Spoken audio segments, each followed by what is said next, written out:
I'm here with Chris Moneymaker. And Chris, it's funny, I actually saw you a few days ago at a poker table here teaching a group of women how to play poker, like from the very beginning. How did that come about?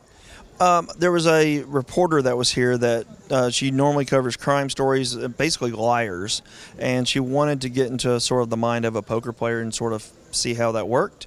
So we did a quick interview, and then they had a little game set up so she could actually learn sort of what poker is. And so we got her camera crew or whatever, and then a few other people to join into the game. And it was an interesting experience. We basically played face-up poker, walked through all the steps, and taught people how to play. Well, I'm sure no one would prefer anyone but you to teach them how to play poker, especially as an absolute beginner. That's pretty awesome. But is it hard for you to just teach that basic of poker? No, of course not. I mean, I do some poker camps around the country, and I'll teach all levels, whether it be beginner to advanced. And there's many times where I've dealt with people that have never played before versus people that are playing 2-5 regularly, 5-10 regularly. So I feel like I'm pretty competent and comfortable discussing strategy on a basic level, and getting down. That's why when I was sitting down with them, I asked them what their experience was. None of them knew what they were doing. So basically, when you're dealing with someone like that, you explain what the blinds and antes are. Then we play face-up poker. Everybody flips their cards up, and we go through every single hand, and we tell them, you don't play this hand for this reason. This is a hand you want to play. And we sort of play out fake hands and how they would go if, people are, like you would at home. Well, I'm ahead, so I would do this. But, you got to realize when it's down. Then we turn the cards face down. They see the difference, how hard it is. But as we played, they were getting better. I mean, we played for about an hour and a half, and they went from not being able to play anything to we were actually playing some poker hands. That's really fun. I mean, it takes a lot of patience to do that. I know there's a lot of people who play recreationally, and they have someone in their life like a mom or significant other who has never played poker before, and I'm sure they get asked all the time, hey, can you teach me? And it's hard. It's hard to sort of dumb it down. I don't mean to be rude, but dumb it down to the absolute basics. Rude. I'm rude. Yep. Sorry, beginners. But it is hard to, not try to teach the more advanced strategy because that's what you know and that's how you play. It is. I mean, it's funny because as you start teaching beginners, they're like, well, how much should I bet? And I'm like, let's not worry about that. Let's just worry about what's getting into the game.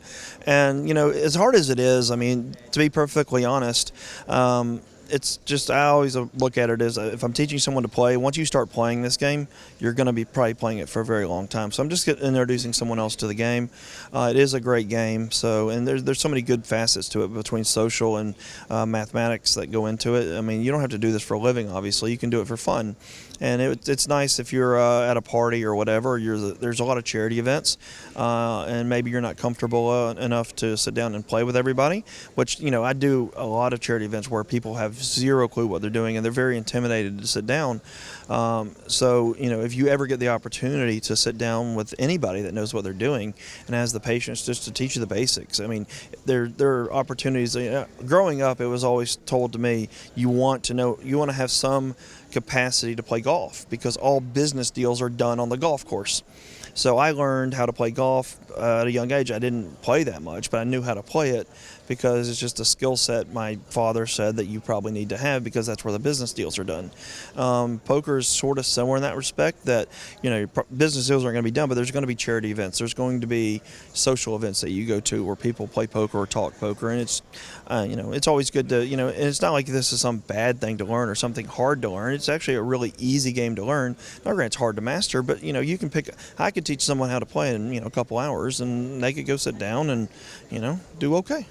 Well, that's what I tell people. I do liken poker and golf to a lot of beginners because it is something that you're always going to be playing for the rest of your life and always getting better at and always improving. You can never be, master golf, and you can never master poker. You can always study and learn. It's the two most frustrating games there are. And that's the fun of it and the frustration of it. Sure. Well, it's interesting what you were saying about networking. So I live in Los Angeles. There's a lot of Silicon Beach business people who play in these charity tournaments and have, home games, also in San Francisco. So it is sort of this industry thing. Now, let's say there's someone who's, played a few home games, not for money. How do you suggest an absolute beginner play for the first time? Is it a tournament? Is it low stakes cash? Is it online? Is it live? I mean, if you have the option of picking where you want to play and what you want to play, I would start them online, because the fear factor of going into a casino and sitting down and trying to think and have everybody looking at you is a little bit intimidating. And you can sit down on an online table. You can play for free, or you can buy in for really cheap and play 1 cent, 2 cent. You know, so it just adds a lot of flexibility. And also, as a teacher, I could go back and review hands and talk with them about it. There's so many other capabilities that you can do while you're playing online.